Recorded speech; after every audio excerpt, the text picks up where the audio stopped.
welcome to a new episode of Nate's MMA Corner. I am Nate, and if you watch my show, you're in my corner! And isn't it awesome? Oh man, wow! UFC 207, yeah, this is the post-fight show for UFC 207 main card. Just an amazing pay-per-view, top to bottom. I mean, from the first fight past prelim with Tim Means and Cowboy, Alex Oliveira, and you got Amanda Nunes and Ronda Rousey, the main event. I mean, from top to bottom, amazing. Then you got Dong Yeon Kim and Tarek Safadine also on the main card on this. Just, you know, you had good guys and bad guys duking it out. The forces of good and evil going at it. It was amazing. Oh, man. Wow. Yeah, so this is a post-fight show, the main card, and let's get started. So, on my pre-fight show, previously, my last episode, as many of you know, I picked Amanda Nunes to win by first round knockout, and boy did it happen. Wow, 48 seconds into the first round, she knocked out Ronda Rousey. From the first couple seconds of the fight, she was already tagging Ronda Rousey. And yeah, of course, as many of you know, I am a Ronda Rousey fan. I was rooting for Ronda Rousey in this fight. But I had to separate what I want and what I think is going to happen. And, you know, Amanda Nunes, talented fighter, and she has heavy hands. And like I said on my pre-fight show, she'll land. And I just feel like Ronda can't take a punch as well as many thought.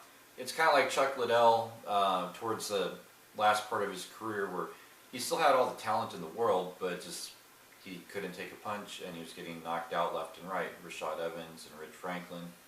And now in this case, you got Ronda Rousey. So yeah, Amanda Nunes defends the belt for the first time, and this is the first UFC Women's Bantamweight champion to defend a belt since Ronda Rousey lost the title. And wow, it was amazing fight. Yeah, it was pretty much stand up. You could see Ronda trying to clinch with Nunes, but Nunes backing up and working that jab and just landing some clean shots. And yeah, she landed a lot of clean shots. So TKO punches round 1, 48 seconds for Amanda Nunes. Wow, amazing. Yeah, then the co-main event was the UFC Men's Bantamweight Championship of the world. Cody Garbrandt looking to get that belt from Dominic Cruz, which he did. And yeah, this one, like I said on my pre-fight show, I did pick Dominic Cruz on this one, but I did say it would be a close fight, and it's hard to call. And yeah, this is the only one on the main card I got wrong. Yeah, Cody Garbrandt won. Unanimous decision. It was 48-46 on 2 of the judges and 48-47 on the third judge. So it was a close fight according to many. I think that Garbrandt won at least 3 rounds cleanly. So the right person did win this fight. Garbrandt was able to find his range pretty well and dodge a lot of big shots of Cruz. And then Garbrandt was able to drop Cruz throughout some of the later rounds. And this was it was an okay fight. I wouldn't give it fight of the night. I would say, you know what, I really like Dong Yeon Kim and Tarek Safadine. I would say maybe that's fight of the night. Yeah, but anyways, yeah, Cody Garbrandt is your new UFC Men's Bantamweight Champion of the world, and now he's 11-0. Congrats to Cody Garbrandt. And yeah, I'm a Cody Garbrandt fan too. You know, it's just like, you know, I was rooting for Dominic Cruz, of course, but I like Cody Garbrandt, and I'm happy for him. And so it'll be interesting to see his next title, his first title defense. Will it be TJ Dillashaw or a rematch with Dominic Cruz? I say give him TJ Dillashaw and give Cruz a fight against a top 5 guy, and see how that goes. Yeah, then also in the bantamweight division, we had T.J. Dillashaw and John Lineker. Now, this was a clean blowout. It was 30-26 across the board, all 3 judges. T.J. Dillashaw, former UFC bantamweight champion of the world, lost the belt to Cruz, who, Cruz lost to Garbrandt. Dillashaw, you gotta give the guy a title shot now. I mean, he's beat Rafael Sensao at UFC 200, now John Lineker at UFC 207. The guy's paid his dues. I mean, after he lost the belt to Cruz, which he narrowly lost, he's won 2 big fights in a row, so you got to give him a title shot against Garbrandt. And I think a lot of the fans agree with me, and that would be a great fight to see. I think Dillashaw will create some unique challenges for Garbrandt in the sense that they've trained together and they're familiar with each other. And also, Dillashaw is more takedown heavy than Cruz is. Cruz is a great wrestler, but he's more stand-up and more technical on the striking and striking defense. Dillashaw is more wrestling-based. So seeing Dillashaw challenge Garbrandt for the belt and knowing Garbrandt has a good wrestling background, a good boxing background, will create challenges for both guys, and it'll be a good matchup, I think, for the Bantamweight Championship of the world. So I want to see that fight. Then, in the welterweight division on this main card, we had Dong Hyun Kim versus Tariq Saffiedine, and the stun gun did his thing. He stunned him and then gunned him down. I know, cheap shot.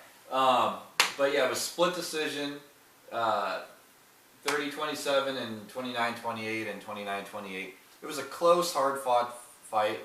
It was kind of back and forth on the stand-up, and Stun Gun had displayed some good takedown defense and some good clinch work.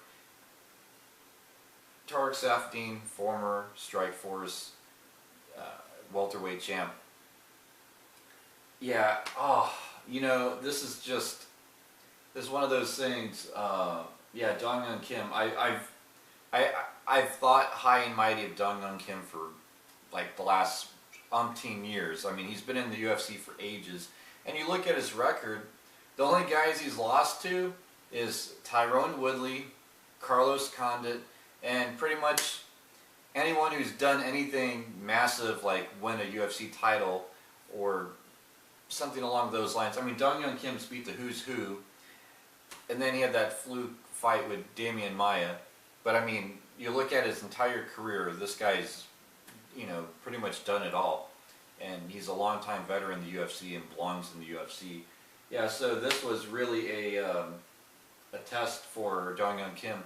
I think Kim and Neil Magny should duke it out now, because I think Magny still needs to work on his ground game a little bit, and Kim has a great judo background, which will create issues, and Neil Magny will either pass that test with flying colors or fail and have to go back to the drawing board. And Kim, he can rack up another win in the top 10, and then I think the winner of that fight could fight a top 5 guy, and then who knows, maybe a title shot after that.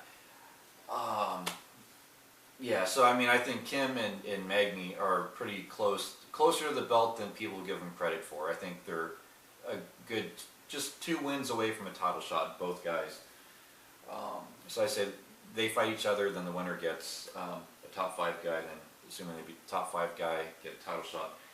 Yeah, so yeah, Kim just did a good job in the clinch, I think, with Tariq Saffiedine, and that's what won him the fight. Then, to kick off the main card, we had a catchweight bout with Ray Borg and Luis Smolka. And Ray Borg, I knew his wrestling would steal this fight. 30-27 and 30-26 on the other 2 judges. Yeah, Ray Borg just worked that ground game. He was just landing those takedowns left and right against Smolka. And Smolka, he's a great fighter. Just he was up against a world-class wrestler is what it was. It's not like Smoke has a bad ground game. He can submit off his back. Smoke is capable of a lot of things. And also, as the diehard fans saw, he fought in the main event in Ireland and won. So the guy can be in big matchups and pull out a victory. So this is a big win for Ray Borg. Yeah, Ray Borg is definitely a prospect to look out for. Unfortunately, he did not make weight for this fight. So as long as he keeps making weight in his next several fights, I think the sky's the limit for this kid. And yeah, Ray Borg, basically what won him this fight is the takedowns. The takedowns and some ground and pound, and then some more takedowns and some more takedowns. It was a fun fight to watch, to see how Ray Borg could just work those takedowns. Yeah, so that is the main card, and just honorable mentions on the prelims: Neil Magny, Johnny Hendricks. Neil Magny did great on the ground against Hendricks. He was going for submissions, and he was landing some good elbows. I think that's what won Magny the fight. And that was actually a catch weight because Hendricks missed weight again. Yeah, Neil Magny, though, again, I'm high and mighty on this guy. I think the sky's the limit for this guy. I think he's starting to realize his potential, especially after beating a former welterweight champion, Johnny Hendricks. Then, yeah, Alex Garcia beating Mike Pyle was shocking. That was a hard, heavy punch he landed. And then, yeah, the fight past prelim, Alex Oliveira, Tim Means, controversy there. I hope it gets sorted out. And I hope Tim Means gets his win bonus money on that fight. And even better, a win column gets changed to a win in his record. So, yeah, that wraps up the post-fight show for UFC 207. Stay tuned for my pre-fight show, which will be about Rodriguez versus Penn. Yair Rodriguez versus BJ Penn, UFC Fight Night. I'll do a pre-fight show on that one, so stay tuned for that one. And do some predictions, of course, like always. Yeah. So that wraps up this episode, and until then, see ya.